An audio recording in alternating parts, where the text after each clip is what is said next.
बिस्मिल्लाहिर्रहमानिर्रहीम। Student start करते हैं हम लेक्चर अपना।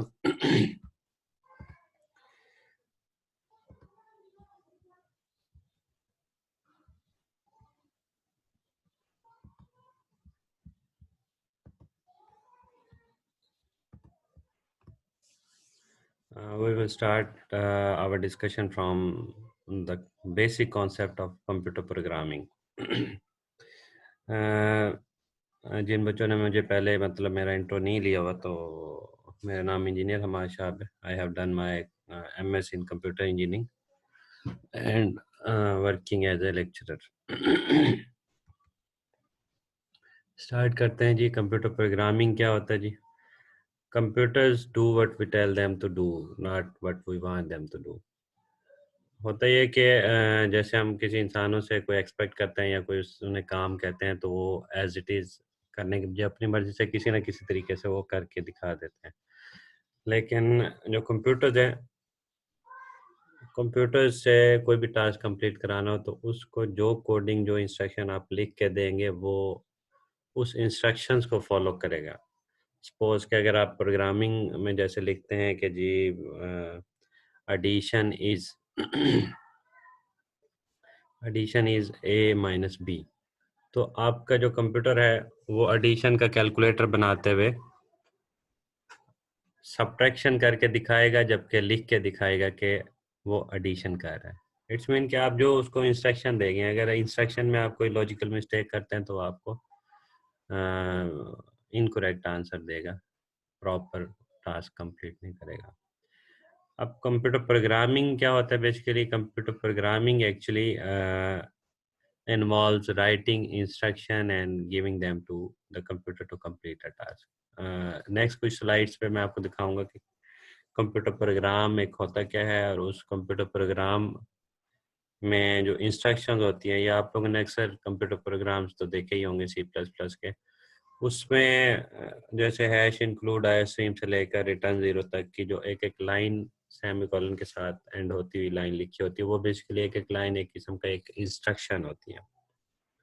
उन लाइंस को लिखना, उन इंस्ट्रक्शंस को लिखना जो होता है, उस एक्टिविटी को लिखने के टास्क को कंप्यूटर प्रोग्रामिंग कहते हैं। मेन मकसद क्या होता है कि कोई ना कोई प्रॉब्लम सॉल्व करना है या फिर कोई टास्क कंप्लीट करना होता है। अब आते हैं जी, कंप्यूटर प्रोग्राम क्या होता है? कंप्यूटर प्रोग्राम जो अभी मैं एग्जांपल दे रहा था कि आप इंस्ट्रक्शंस लिखते हैं, तो जब वो कंप्लीट इंस्ट्रक्शंस लिखते हैं और प्रोग्राम एग्जीक्यूटेबल बन जाता है, तो वो कंप्लीट इंस्ट्रक्शंस को सेट ऑफ इंस्ट्रक्शन कहते हैं, और computer program is a set of instruction. Computer program का एक और नेम जो है वो सॉफ्टवेयर भी है। आप सब जो सॉफ्टवेयर यूज़ करते हैं या सॉफ्टवेयर इंस्टॉल करते हैं, चाहे वो सिस्टम सॉफ्टवेयर हो, एप्लीकेशन सॉफ्टवेयर हो, तो वो आपके पास सेट ऑफ इंस्ट्रक्शन बैकएंड पे उसकी होती हैं, जिससे वो कंप्लीट प्रोग्राम डिज़ाइन हुआ होता है। देन कंप्यूटर प्रोग्राम्स की कुछ टाइप्स हैं, मेनली 2 टाइप्स हैं। एक सिस्टम सॉफ्टवेयर होता है, एक एप्लीकेशन सॉफ्टवेयर होता है। सिस्टम सॉफ्टवेयर में आप जैसे विंडोज़ वगैरह इंस्टॉल करते हैं, या मैकिन्टॉश अगर ऑपरेटिंग सिस्टम इंस्टॉल करते हैं, तो वो आपके पास जो ऑपरेटिंग सिस्टम या विंडोज़ है, वो बेसिकली क्या होता है कि आपके पास सिस्टम सॉफ्टवेयर्स होते हैं, जो आपके मेन हार्डवेयर को रन करने के लिए जो है यूज़ हो रहे होते हैं। देन उसके बाद उसके ऊपर विंडो करने के बाद अक्सर आपने देखा होगा हम VLC प्लेयर करते हैं, फायरफॉक्स इंस्टॉल करते हैं, या क्रोम इंस्टॉल करते हैं, या डिफरेंट सॉफ्टवेयर इंस्टॉल करते हैं। तो वो जो आप इंस्टॉल करते हैं उन्हें एप्लीकेशन सॉफ्टवेयर कहते हैं। और मोबाइल्स में प्ले स्टोर पे जाके जो आप कोई भी सॉफ्टवेयर इंस्टॉल करते हैं, तो उसको हम अक्सर ऐप्स कह रहे होते हैं कि जी मैं फलां ऐप्स इंस्टॉल कर लूँ, मैं फलां ऐप इंस्टॉल कर लूँ। तो वो ऐप मीन के एप्लीकेशन सॉफ्टवेयर होता है। एक और कैटेगरी होते हैं एम्बेडेड सिस्टम सॉफ्टवेयर। जैसे आपके घरों में अगर माइक्रोवेव ओवन हो, तो ओवन को कभी आपने देखा होगा कि वो आपको कोई सॉन्ग्स प्ले करके नहीं दिखाता, कोई वीडियो प्ले करके नहीं दिखाता। उसकी स्पेसिफिक ड्यूटी होती है। एक बटन क्लिक करते हैं, उसकी प्लेट रिवॉल्व होती है, और फिर हीट जनरेट होती है और आपका खाना वगैरह गर्म करके देती है। तो उसके अंदर भी हार्डवेयर में कुछ प्रोग्रामिंग कोडिंग होती है। उस प्रोग्रामिंग और कोडिंग को हार्डवेयर में जो सेव होती है, उसको आप सिस्टम सॉफ्टवेयर जो है एम्बेडेड सिस्टम सॉफ्टवेयर कहेंगे, जो कि आपके माइक्रोवेव ओवन हो, टीवी सेट हो, मोबाइल फ़ोन या कुछ जैसे इलेक्ट्रॉनिक्स डिवाइसेस होते हैं कंप्यूटराइज, वो सारे सारे डिवाइसेस आपके एम्बेडेड सिस्टम कहलाते हैं। Next who is a programmer, जाहिर बात है जो इंस्ट्रक्शंस को राइट करता है, लिखता है, उसको हम प्रोग्रामर कहेंगे। देन उसके बाद ये चीज़ ध्यान में रहनी चाहिए आपके कि जो प्रोग्रामर हो वो स्पेसिफिक जो लैंग्वेज को यूज़ कर रहे हैं उसके सिंबल्स को, उसके सिंटैक्स को, उसके तरीक़ेकार को फॉलो करेगा। अगर वो अपने लिहाज से कोई इंग्लिश, उर्दू या किसी और लैंग्वेज में या हिंदी में चाहे लिखने बैठ जाए कोडिंग और एट द एंड कहे कि ये जी प्रोग्राम बन गया और मैं प्रोग्रामर हूँ, तो ऐसा पॉसिबल नहीं है। उसको प्रॉपर इंस्ट्रक्शंस को फॉलो करना होता है, सिंबल्स को फॉलो करना होता है। हत्ता कि अगर आप C plus plus language use करें जहाँ सेमीकोलन लगाना है वहाँ कॉमा लगा देते हैं, तो वो प्रोग्राम रन नहीं होगा और जो आपने प्रोग्राम लिखा होगा वो प्रॉपर प्रोग्राम नहीं होगा और आप भी फिर प्रोग्रामर नहीं होंगे।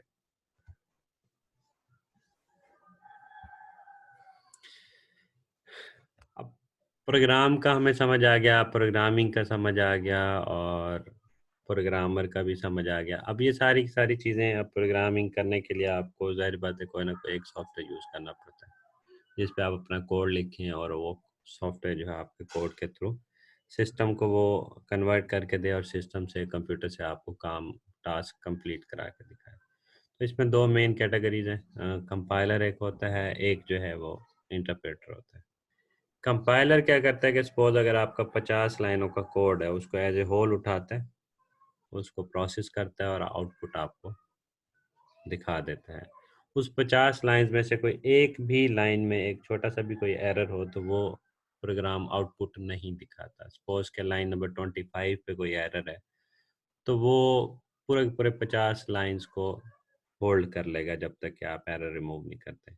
जबकि इंटरप्रेटर में क्या होता है हमारे पास कि interpreter line by line code को एग्जीक्यूट करता है। सपोज़ के 50 लाइन्स का कोड है, तो 25th लाइन पे कोई एरर है तो वो पहली 24 लाइन्स जो हैं उसको एग्जीक्यूट करके उसकी आउटपुट आपको दिखा देगा और 25th लाइन पे जाके रुक जाएगा। वो कहेगा भाई जब तक इस एरर को रिमूव नहीं करेंगे तब तक मैं नेक्स्ट आगे आउटपुट्स नहीं दिखाऊँगा। तो डायग्राम के थ्रू थोड़ा-सा आप देख लें आप कि कंपाइलर जो है वो सोर्स कोड को ले रहा है, उसको ऑब्जेक्ट कोड बनाता है और ऑब्जेक्ट कोड से फर्दर एग्जीक्यूटेबल प्रोग्राम बनता है, जो कि अक्सर आप देखते हैं एक्सी फाइल डॉट EXE जो आप देखते हैं। तो देन उसके बाद हमारे पास इंटरप्रेटर जो है, इसमें हमारे पास सोर्स कोड इंटरप्रेटर के पास जाता है और इंटरप्रेटर जो है उसकी एक आउटपुट एक्सी फाइल के फॉर्मेट में या जो भी आपका कंपाइलर यूज़ हो रहा हो उसके आउटपुट की जो भी फॉर्मेट बनती है उस फॉर्मेट में आपको एग्जीक्यूट करके वो लाइन दिखा देता है। जबकि अगर किसी लाइन में एरर हो तो उस लाइन को उठाता है और वापस सोर्स कोड के तौर पे इंटरप्रेटर के पास लोड करवाता है। तो वापस जब सोर्स कोड में वो एरर जाता है तो हम उस सोर्स कोड को ठीक करते हैं, इम्प्रूव करते हैं, डीबग करते हैं और फिर इंटरप्रेटर को देते हैं तो वो आउटपुट आपको डिस्प्ले कर देता है। नेक्स्ट डिस्कशन है जी वेल डिज़ाइंड प्रोग्राम किसे हम कहेंगे, जो करेक्ट हो, एक्यूरेट हो, इजी टू अंडरस्टैंड हो, इजी टू मेंटेन हो और अपडेट हो, इजी टू अपडेट हो, एफिशिएंट और रिलायबल हो, फ्लेक्सिबल हो। आप लोग अक्सर जो है प्रोग्राम्स में या सॉफ्टवेयर डिज़ाइनिंग में या डिफरेंट एक्टिविटीज़ में ये चीज़ आप देख रहे होते हैं कि जी एक वेल डिज़ाइन प्रोग्राम क्या होता है जी, या फिर एक गुड सॉफ्टवेयर क्या होता है, या फिर आप देख रहे होते हैं कि एक गुड क्वालिटीज़ किसी भी सॉफ्टवेयर की, हार्डवेयर की या किसी चीज़ की आपने देखनी हो, तो उसमें ये पॉइंट्स आपको अक्सर नज़र आ रहे होते हैं। तो यहाँ मैं आपको कुछ एग्जांपल्स के साथ समझाऊँगा कि सपोज़ कि जी करेक्ट एंड एक्यूरेट सॉफ्टवेयर का होना क्यों ज़रूरी है, इसका क्या मतलब है? इसका मतलब ये है कि सपोज़ अगर आप कोई एटीएम मशीन का सॉफ्टवेयर डिज़ाइन करते हैं, आप वहाँ पे विथड्रॉ के लिए अमाउंट लिखते हैं 10,000, आपके करंट बैलेंस जो था वो 50,000 था। तो जब आप 10,000 उसमें से विड्रॉ कराएंगे, 10,000 निकलवाएंगे, तो सॉफ्टवेयर क्या करता है, आपको 10,000 निकाल के भी दे देता है एटीएम मशीन से, और एट द एंड जब आप रिमेनिंग बैलेंस चेक करते हैं तो आपका बैलेंस जो है वो 40 की बजाय 60,000 शो हो रहा हो। तो इसका मतलब है कि आपने जो प्रोग्राम या सॉफ्टवेयर बनाया था वो ए प्लस बी की बजाय, सॉरी ए माइनस बी की बजाय ए प्लस बी कर रहा था लॉजिक में, और विड्रॉ में ए माइनस बी की बजाय ए प्लस बी कर रहा है। तो आप पैसे निकालते जाएं और आपके अकाउंट बैलेंस बढ़ता जाए। तो इट्स मीन कि आपका सॉफ्टवेयर में छोटी सी भी एक प्लस माइनस की जो मिस्टेक है, वो जो आपका क्लाइंट होगा या सॉफ्टवेयर जो आपसे डिज़ाइन करवा रहा होगा उसको काफ़ी ज़्यादा लॉस हो जाएगा। इजी टू अंडरस्टैंड का क्या मतलब है, सपोज कि अगर आप एक सॉफ्टवेयर बनाते हैं, कुछ 6 महीने साल लगा के आपने जी सॉफ्टवेयर डिज़ाइन किया, एट द एंड पता लगा जी वो सॉफ्टवेयर इतना वैल्यूएबल सॉफ्टवेयर है, इतना वैल्यूएबल सॉफ्टवेयर है और बहुत अच्छा काम कर रहा है सॉफ्टवेयर, लेकिन उसमें एक प्रॉब्लम है, वो सॉफ्टवेयर सिर्फ आपको ही समझ आता है। जो बंदा अगर आपसे वो सॉफ्टवेयर परचेज करे तो वो आपको भी साथ ही खरीद के ले जाए और वहाँ आपको बिठा के आपसे वो सॉफ्टवेयर चलवाए, फिर तो वो सॉफ्टवेयर चलेगा, अदरवाइज वो सॉफ्टवेयर जो है ना किसी के भी काम का ना हो। तो इसका मतलब ये है कि आपको जो भी सॉफ्टवेयर या जो भी प्रोग्राम डिज़ाइन करना है वो ईजी टू अंडरस्टैंड हो, कि कोई भी आपका क्लाइंट है, कोई भी आपका जूनियर है या कोई फर्दर कोई और प्रोग्रामर है जिसको आप उसमें मॉडिफिकेशन के लिए कह दें तो वो आसानी से कर सकें। Then easy to maintain and update. ऐसा ना हो कि आप ये सॉफ्टवेयर डिज़ाइन कर लेते हैं और फिर उसमें कोई चेंजेस करनी पड़ जाए या कोई थोड़ा सा भी इशू आए तो आप उसको अपडेट ना कर सकें, या उस वो आपसे आपका सॉफ्टवेयर प्रॉपरली चल ना रहा हो, उसको मेंटेन करना थोड़ा मुश्किल हो जाए। एफिशिएंट। एफिशिएंट का मीनिंग आपको एक सिंपल सी एग्जांपल से समझाऊंगा कि सपोज कि अगर आप एक टास्क, कोई बैंक में टास्क हो रहा है या किसी फाइनेंस ऑफिस में टास्क, कैलकुलेशन का टास्क चल रहा है, वो टास्क कंप्लीट होने में सपोज के लग जाते हैं हमारे पास 40 से 50 मिनट में एक टास्क कंप्लीट होता है। आप उन फाइनेंस ऑफिस वालों को कहते हैं जी हम आपको सॉफ्टवेयर बना के देते हैं, प्रोग्राम बना के देते हैं जो आपको हेल्प करेगा। तो आपका जो प्रोग्राम या सॉफ्टवेयर है वो पता लगे जी 2 घंटे में वो टास्क कंप्लीट करता है, तो मुझे बताएं कि 40 से 50 मिनट वाला वही टास्क कंप्लीट जो नॉर्मल हो रहा है वो बेहतर है, या 2 घंटे में आपका सॉफ्टवेयर जो टास्क कंप्लीट कर रहा है? ऑब्वियसली आपका फिर प्रोग्राम या सॉफ्टवेयर जो है वो एफिशिएंट नहीं होगा। एफिशिएंसी तभी होगी कि जब आप एक नॉर्मल कैलकुलेशन आपकी या नॉर्मल टास्क कंप्लीशन अगर 40 मिनट में हो रहा है, तो अगर आप उसको 30 मिनट्स या 20 मिनट्स में उस टास्क को कंप्लीट करके देते हैं तो इट्स मीन कि आपका प्रोग्राम या आपका जो सॉफ्टवेयर है वो एफिशिएंट है, नॉर्मल रूटीन से ज़्यादा तेज़ वो काम करके दिखाता है। रिलायबल का मीनिंग भी वही करेक्ट एंड एक्यूरेट के मीनिंग में आप ले सकते हैं कि आप उस पर ट्रस्ट कर सकें। ऐसा ना हो कि एटीएम मशीन में आपका सॉफ्टवेयर इंस्टॉल करके घर चले जाएं और बाद में पता लगे सुबह तक कि विड्रॉ की अमाउंट 1,000 भी माइनस नहीं हुई और पैसे भी सारे एटीएम मशीन से गायब हो गए, और हर किसी के अकाउंट में 50-50 हज़ार, 10-10 हज़ार, 20-20 हज़ार का एडिशन भी हो चुका हो। तो उसकी कोडिंग पे रिलाई करना, मतलब कि उसकी कोडिंग का करेक्ट और एक्यूरेट होना लाजमी है। फ्लेक्सिबल का मतलब ये है कि सपोज के आपने एक सॉफ्टवेयर बनाया है, वो एक मशीन पे इंस्टॉल किया है, वो सपोज के पुराने दौर की पेंटियम 4 मशीन है, कंप्यूटर है। देन उसके बाद आपको कोर आई 3 या कोर आई 5 सिस्टम पे इंस्टॉल करना पड़ जाता है सॉफ्टवेयर। तो वो सॉफ्टवेयर उस पे भी इंस्टॉल हो जाए, या फिर उसको थोड़ा सा चेंजेस करें, अपडेट करें और इंस्टॉल हो जाए। या फिर इस तरह की एग्जांपल्स के आप, ऐसा ना हो कि जो सॉफ्टवेयर डिज़ाइन कर रहे हैं वो सिर्फ आपके ही लैपटॉप पे चले, किसी और के लैपटॉप पे या किसी और के कंप्यूटर पे चलने से वो इनकार कर दे। तो इट्स मीन कि आपका जो डिज़ाइन है वो प्रॉपर नहीं है। देन प्रोग्रामिंग प्रोसेस की बात है कि जी प्रोग्रामिंग करते हुए या इस कंप्यूटर प्रोग्रामिंग में कौन कौन से स्टेप्स होते हैं, तो इसमें सिंपल टोटल 4 स्टेप्स होते हैं। सबसे पहले होता है जी प्रॉब्लम डेफिनेशन, देन उसके बाद हमारे पास प्रॉब्लम प्रोग्राम डिज़ाइन होता है, देन आपके पास कोडिंग है, and then compilation and testing है। अब प्रॉब्लम डेफिनेशन बेसिकली क्या होता है जी? प्रॉब्लम डेफिनेशन में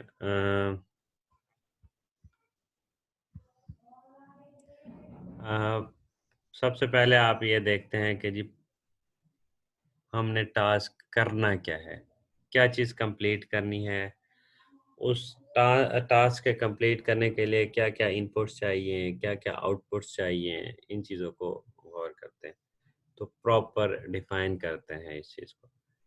जैसे इसको मैं अगर सादा सी एक एग्जांपल से समझाऊं कि जैसे हम लोग एक टेलर के पास जाते हैं, तो उसको कपड़ा देते हैं और कपड़ा देने के बाद फिर हम उसे कहते हैं कि जी इससे हमने शलवार कमीज सिलानी है या फिर पैंट कोट सिलाना है। तो सबसे पहले तो उसे डिफाइन करते हैं कि ये कपड़ा किस चीज़ के लिए हमने दिया। सेम इसी तरीके से आप जब स्टार्ट में जाते हैं प्रोग्राम डिज़ाइन करते हुए, तो उस दौरान आप सबसे पहले डिसाइड करते हैं कि आपने करना क्या है। उस डिसीजन लेने को आप कहेंगे कि जी प्रॉब्लम डेफिनेशन है। देन इसके बाद प्रोग्राम डिज़ाइन, उससे एक स्टेप आगे आपने क्या करना होता है कि एल्गोरिथम डिज़ाइन करना होता है। एल्गोरिथम क्या होता है जी? स्टेप बाय स्टेप प्रोसीजर होता है to solve a task, solve a problem. उसी टेलर वाली सिंपल सी एग्जांपल को लेके चलें तो टेलर पहले आपसे पूछता है जी हाँ जी क्या सीना है, शलवार कमीज या पैंट कोट सीना है। देन उसके बाद फिर क्या करता है? मेजरमेंट्स लेता है। जब मेजरमेंट्स लेता है तो आपने अक्सर देखा होगा उसके पास एक छोटा सा पैड होता है, उस पैड पे वो आपकी मेजरमेंट्स नोट करना स्टार्ट कर देता है। जो मेजरमेंट्स नोट कर रहा होता है तो वो उसको तरतीब से नोट कर रहा होता है। सपोज कि अगर आपकी बाजू का साइज उसने नोट करना है तो वो बाजू वाले जो खाने में बॉक्स में उधर राइट करेगा। ऐसा नहीं कि कॉलर का साइज वाले बॉक्स में बाजू का साइज लिख दे, एक भी स्टेप ऊपर से नीचे लिख देगा। तो जब वो बाद में उसको सीने के लिए या डिज़ाइनिंग के लिए बैठेगा, तो उस दौरान पता लगे जी आपके बाजू के साइज़ जितना या उससे भी बड़ा जो है कॉलर सिल जाए, तो क्या वो शर्ट या वो आपके कपड़े ठीक सिलेंगे? ऐसा पॉसिबल नहीं है, वो फिर ख़राब हो जाएँगे।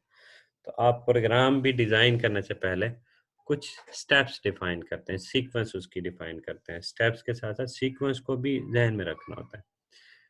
कि जी सबसे पहले जी लाइब्रेरी फ़ाइल की डिस्कशन है, फिर उसके बाद वेरिएबल की डिक्लेरेशन है, वेरिएबल कितने हमें चाहिए।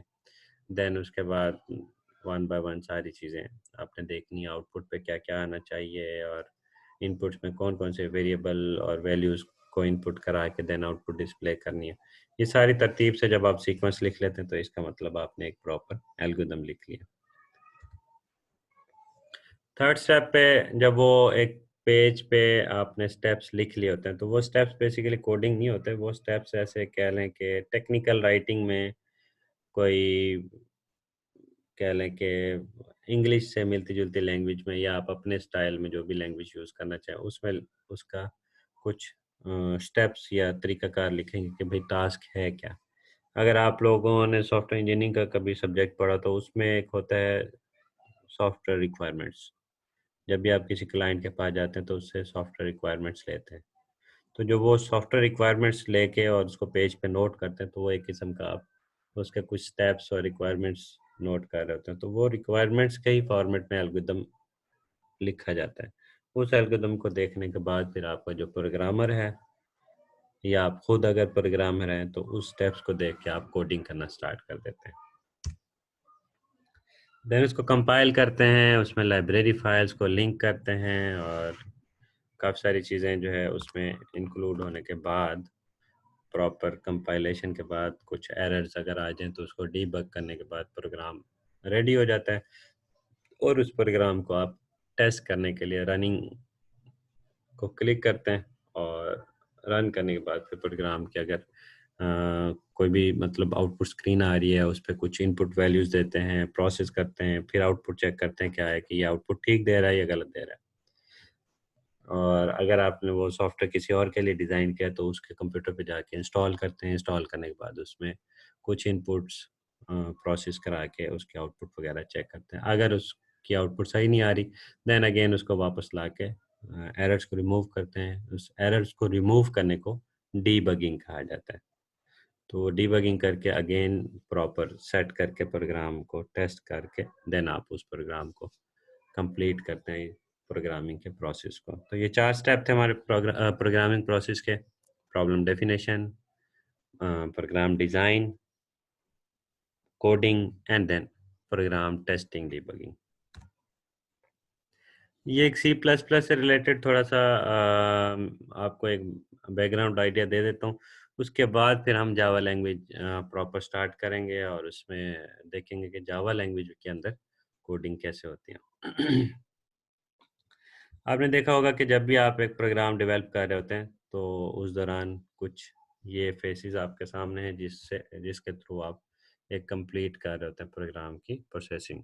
सबसे पहले आप एडिटर ओपन करते हैं, जैसे कंपाइलर अगर डेव सी प्लस प्लस आप यूज़ कर रहे हैं तो कंपाइलर पे जब आप काम कर रहे होते हैं तो एडिटर पे आप राइटिंग कर रहे होते हैं। बेसिकली उस राइटिंग के दौरान आप सी ड्राइव की डिस्क, जो हार्ड डिस्क की सी ड्राइव हो या जहाँ पे आपका सॉफ्टवेयर इंस्टॉल हो, उसके specific Dev C plus plus programming का जो आपके पास फोल्डर होगा उसके अंदर आपको वो कोड सेव हो रहा होता है। देन उसके बाद प्री प्रोसेसर्स होते हैं, कुछ लाइब्रेरी फाइल्स होती हैं वो अटैचमेंट हो रही होती हैं, वो भी उसी सी ड्राइव से आपको मिल जाएंगी जहाँ पे आपको सॉफ्टवेयर इंस्टॉल है। देन कंपाइलर सॉफ्टवेयर उस फाइल्स को और उसके साथ क्रिएट होने वाला जो ऑब्जेक्ट कोड है, जब आप कंपाइल के बटन को क्लिक करते हैं तो बेसिकली क्या होता है, बैकएंड पे एक ऑब्जेक्ट कोड बन जाता है जो कि मशीन रीडेबल होता है। उसको अगर आप ओपन करें भी सही तो आप उसको रीड नहीं कर पाते। वो डॉट ओ या फिर डॉट ओ बी जे जो है एक्सटेंशन के साथ वो सेव हो पड़ता है। देन उसके बाद लिंकर है। लिंकर लाइब्रेरी फाइल्स को अटैच करता है और प्रोग्राम कंप्लीट ये 4 स्टेप्स में होने के बाद जब आप उसको रन करते हैं तो वो लोडर पे आ जाता है। लोडर बेसिकली क्या करता है कि जब भी कोई प्रोग्राम रनिंग स्टेट में आता है तो वो बेसिकली रैम के ऊपर आ जाता है। रैम के ऊपर जब कोई प्रोग्राम आता है तो वो एक किस्म का आपने उसको लोड कर लिया प्रोग्राम को। उस लोडिंग के दौरान जब आप कोई सपोज के कोडिंग के अंदर आपने सीन ए सीन बी कोई वेरिएबल्स की वैल्यूज इनपुट कराने के लिए कोड लिखा हुआ है तो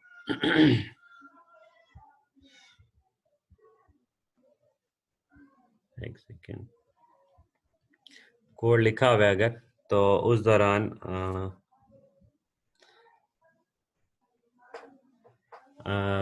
कुछ वैल्यूज इनपुट कराएगा। देन माइक्रो प्रोसेसर जो सीपीयू है उसकी आउटपुट्स आपके सामने जो है डिस्प्ले करके दिखा देगा।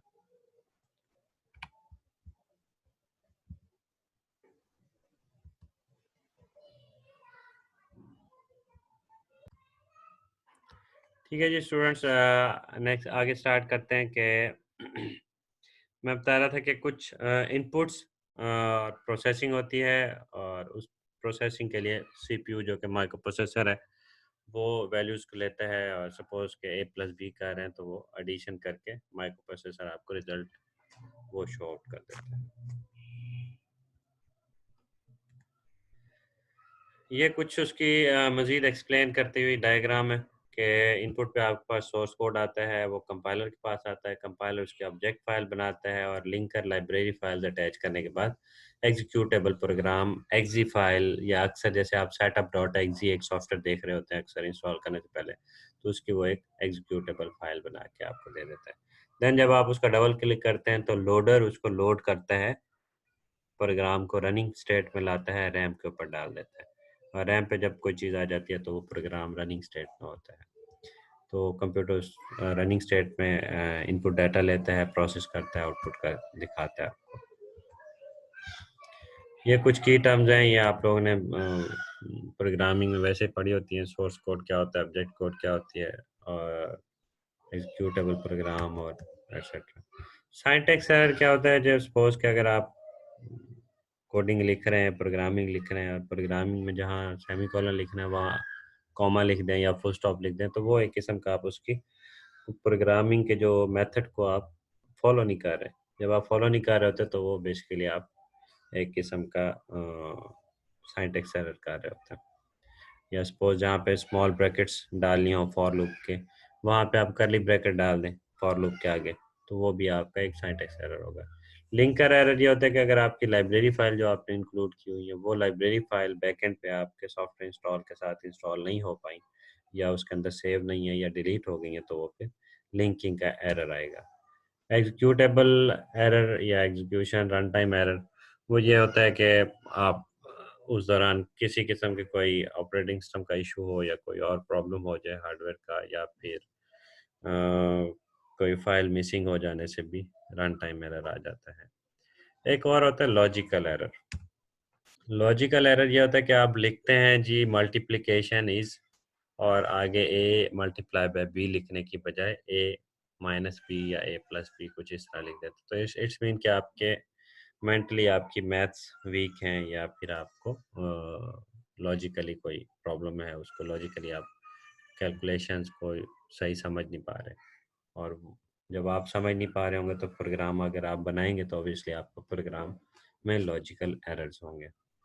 आईडी क्या होता है, जैसे Dev C plus plus compiler है, या इस तरह के नेट बीन्स जो कि जावा के लिए हम यूज़ करेंगे, वो जो सॉफ्टवेयर है उसको आप इंटीग्रेटेड डेवलपमेंट इन्वायरमेंट कहते हैं, उसके थ्रू आप कोडिंग करते हैं। उसमें काफ़ी सारे ऑप्शंस होते हैं, एक की बजाय दो तीन अलग अलग फॉर्मेट में आप कोडिंग कर सकते हैं, लैंग्वेज के अलग अलग प्लेटफॉर्म टूल्स को यूज़ कर सकते हैं, तो उस काफ़ी सारे टूल्स को मिक्स करके जो ओवरऑल पैकेज बनता है उसको आईडीई इन्वायरमेंट कहते हैं, integrated development environment. Types of error अभी हमने डिस्कस कर लिया है। फर्दर सक्सेसफुल प्रोग्रामिंग के लिए जो वेल प्रोग्राम्ड की कुछ पॉइंट्स हमने डिस्कस किए थे, वो चीज़ आप ध्यान में रखें। एक डायग्राम इसमें वो मैं आपको आइडिया देता हूँ कि प्रोग्रामिंग करते हुए सबसे मेन चीज़ आपके जहन में क्या होनी चाहिए कि एक रियल लाइफ प्रॉब्लम चल रहा है जी, कोड है, प्रोग्राम लिख सॉरी कोई टास्क है, उसको आपने सॉफ्टवेयर के थ्रू सॉल्व करके दिखाना है, कंप्यूटराइज सोल्यूशन उसका प्रोवाइड करना है। तो एक तरीका तो यह है डायरेक्ट आप उसकी कोडिंग लिखना स्टार्ट कर दें, प्रॉब्लम को देखते ही आप हैश इंक्लूड आई स्ट्रीम और ये वो लिखना स्टार्ट कर दें। तो उससे आप कंप्यूटर प्रोग्राम बना तो लेंगे, लेकिन बनाने के बाद सम टाइम पता लगता है कि जी बनाना कुछ और था, हमने कुछ और बना दिया, या फिर कोडिंग करते हुए उस पर समझ नहीं आ रही होती कि दरमियान में कौन कौन से स्टेप्स इन्वॉल्व करने हैं, कौन से स्टेप्स चाहिए, कौन से स्टेप नहीं चाहिए। तो अगर डायरेक्ट आप प्रोग्राम लिखेंगे तो वो थोड़ा डिफिकल्ट वे होगा, और उसमें काफ़ी सारे एरर्स के चांस भी होते हैं। जबकि एल्गोरिथम के फॉर्मेट में उसको प्रॉपर स्टेप बाय स्टेप उसको पहले डिफाइन करें, प्रॉब्लम डेफिनेशन लिखें, देन उसका प्रोग्राम डिज़ाइन मीन के एल्गोरिथम लिखें, उसके बाद फिर आप कोडिंग लिखें। वो जो 4 स्टेप हमने प्रोग्रामिंग प्रोसेस का उसको प्रॉपर फॉलो करें। फॉलो करने के बाद प्रोग्राम डिज़ाइन हो जाएगा, और फिर जो वेरीफाई एंड टेस्ट होगा वो आपका निस्बतन अच्छा हो जाएगा। देन हमारे पास है जी प्रोग्रामिंग की टाइप्स। मेनली तो दो टाइप्स हैं, एक हाई लेवल लैंग्वेज होती है, एक लो लेवल लैंग्वेज होती है। हाई लेवल लैंग्वेज आपकी Java, C plus plus, Python और H T M L, P H P, जो लैंग्वेज हाई लेवल लैंग्वेज में होती है वो बेसिकली इंग्लिश से मिलती जुलती है और नियर टू ह्यूमन लैंग्वेज होती है। लो लेवल लैंग्वेज आपकी हार्डवेयर की लैंग्वेज होती है, आपके लैपटॉप के अंदर जो हार्डवेयर चल रहे हैं, कंप्यूटर के अंदर जो हार्डवेयर चल रहे हैं, उस हार्डवेयर की कोडिंग को लो लेवल लैंग्वेज कहते हैं। अब हार्डवेयर की कोडिंग क्या होती है, बेसिकली हार्डवेयर एबीसी को नहीं समझता, हार्डवेयर बेसिकली करंट को समझता है, सिग्नल्स को समझता है। अगर आपके पास वायरलेस सिग्नल है तो इलेक्ट्रोमैग्नेटिक वेव्स या रेडियो वेव्स या जो भी आप वेव्स यूज़ कर रहे हैं जिसके थ्रू सिग्नल कैच हो रहे हैं, वो उसको समझता है हार्डवेयर, करंट को समझता है हार्डवेयर। तो उस लेवल पर जो आप सेटिंग कर रहे होते हैं हार्डवेयर की, या जैसे अक्सर आपने देखे होंगे ट्रांजिस्टर, कैपेसिटर, इंडक्टर्स। जैसे आप घरों में टीवी रिमोट कभी आपके हाथ से टूटा हो तो उसके अंदर से छोटे छोटे कैप्सूल और इस तरह की चीज़ें नज़र आ रही होती है, वो बेसिकली ट्रांजिस्टर्स और कैपेसिटर्स वगैरह होते हैं। उन एलिमेंट्स की सेटिंग कैसे होती है, इलेक्ट्रॉनिक्स लेवल पे आपको काम कैसे करना होता है, उस लेवल पे जब आप काम करते हैं तो वो बेसिकली मशीन लेवल पे आप काम कर रहे होते हैं। तो उस मशीन लेवल पे काम या एक्टिविटी जो हो रही होती है, उन एक्टिविटीज़ को मैनेज करने के लिए आपको जो फॉर्मेट में उसको रिटर्न फॉर्मेट में लिखना पड़ जाए तो उसको वंस एंड ज़ीरोज़ के फॉर्मेट में लिखते हैं। इसमें लो लेवल लैंग्वेज में 2 कैटेगरी हैं, एक मशीन लैंग्वेज होती है, एक असेंबली लैंग्वेज होती है। असेंबली लैंग्वेज मशीन लेवल से थोड़ा-सा हाई लैंग्वेज होती है, उसमें आप थोड़े से कोडिंग का फॉर्मेट ले आते हैं, उस कोडिंग के थ्रू आप मशीन्स को कोड लिखते हैं। और असेंबली लैंग्वेज बेसिकली एक किस्म का माइक्रो प्रोसेसर्स और इन चीज़ों को जो है लिखने में यूज़ हो रही होती है। माइक्रो प्रोसेसर और माइक्रो कंट्रोलर की कोडिंग वगैरह के लिए। ये आपके सामने एक छोटी सी एग्जांपल है मशीन लैंग्वेज कैसे लिखी जाती है, सॉरी असेंबली लैंग्वेज कैसे लिखी जाती है। तो उसमें move A X comma one, move B X comma two, add B X. ये बेसिकली आपके पास